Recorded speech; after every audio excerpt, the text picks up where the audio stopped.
Well, thousands of people will fill the streets of downtown Flint this weekend for this classic summer tradition. The nonprofit behind it helps thousands of children and families all year long with its health and wellness programs. We're talking about the Crim races this weekend. Now we're getting a rare up-close look at how it all came to be. ABC 12's Christine Winter has the first of our two-part series with an exclusive interview with former House Speaker Bobby Crim. Well, he served in the Navy, he served as a teacher, and he served in local and state government. Bobby Crim is a helper, and his remarkable life led him to a destiny he could never have imagined. Are you ready? From towing the start line under brilliant Michigan sunshine, go! To trying to catch your breath as you pick up the pace in that last mile. In the race of life, one turn of the road, one split-second decision can change everything. You look back a lot of things in your life. What if I hadn't done this? Look what this led to. Former Michigan House Speaker Bobby Crim is a legend. A life-size statue with his face etched in bronze in the heart of downtown Flint. The Crim is the community. He still can't believe an historic and massive fitness and wellness movement starts with Crim. And it's astounding the name in this community, in this state, has some knowledge that people know me. At the age of 92, somebody said to me, "You're getting old." I said, no, I'm getting ancient. He doesn't do a lot of interviews, but he agreed to sit down with us to share how it all happened. And it's quite a story with a humble beginning. I was 11 years old before we had electricity.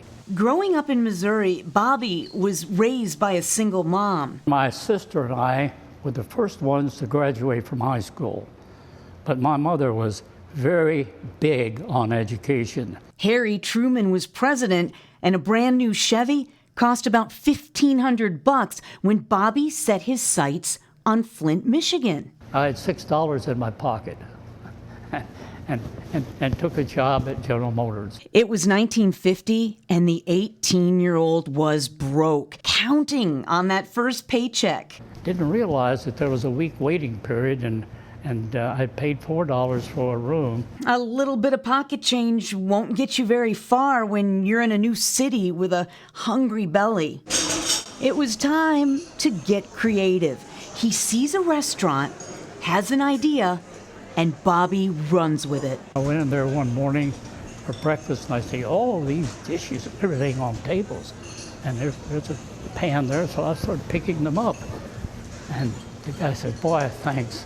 He said, "What can I do for you?" I said, "I'm down to about 20 cents and I got a week waiting period."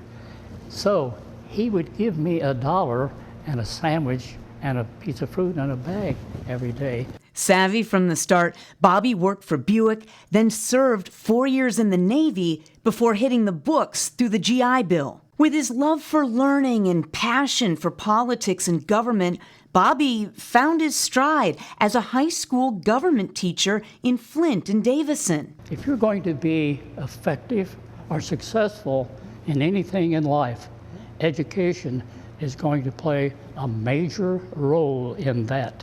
His lesson plans went beyond the classroom. He took his students to watch local government meetings and the legislature in Lansing. One of the council members had some health problems, and he came to me. He said, "You bring your students down to the city council meeting. Why don't you run?" I said, "I've only lived here a year and a half." He said, "I'll help get the signatures for you." So Bobby runs, winning a council seat, paving his path into politics. I became mayor pro tem and then served on the county board of supervisors before I ran for the legislature. The Democrat thrived in Lansing, serving 2 terms as chief of staff to Speaker Bill Ryan and 4 consecutive terms as House Speaker, the longest in state history. And there will be no down. Every day I wondered, how am I going to affect, how are we going to affect people's lives? And Bobby knew exactly where he wanted to hit the ground running. Teachers are so underpaid. How important are teachers? They affect everybody's lives. He worked to develop better programs for funding education, trying to get teachers the right to bargain, to help themselves, impacting not only their salaries, but how and what they taught. Bobby is proud of his work as a state lawmaker, and he says what happens in government is as important as ever. Most people couldn't tell you who their state representative is, even, much less how they vote on issues. And it was on his mind in Lansing. I often thought, do people realize how much legislation affects their life? When you get up in the morning until you go to bed at night, and even when you're sleeping, government affects your life. Meanwhile, step by step, something else all those years ago was setting the course for the historic Crim races. I put on like 30 or 40 pounds of weight. So then in my 30s, I then started running again. Long distance running wasn't really a thing back then. You just didn't see people taking off down the street. Ran in a pair of high-top basketball shoes. There was no, people didn't know anything about running shoes then.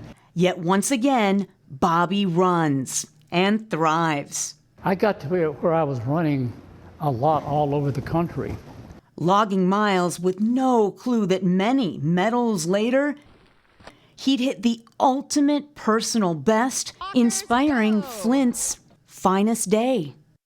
Now, there is so much more to Bobby Crim's remarkable story. Tonight at 11, we'll show you how a chance invitation helped create the famous Crim races and why it almost ended with the very first one.